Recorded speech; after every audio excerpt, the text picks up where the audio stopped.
kabilang din sa malaking pangarap na unti-unti na nating inaabot ngayon ang pagtatatag ng isang city hospital.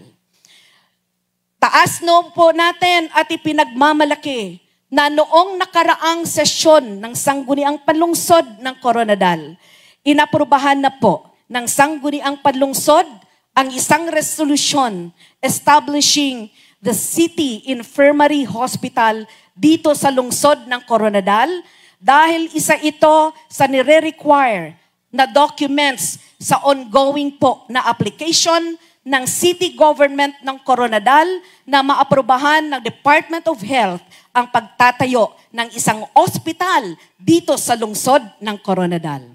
Maraming salamat sa pamilya ni Manuel Callejo na nag-donate ng lupa kung saan itatayo ang ospital na ito.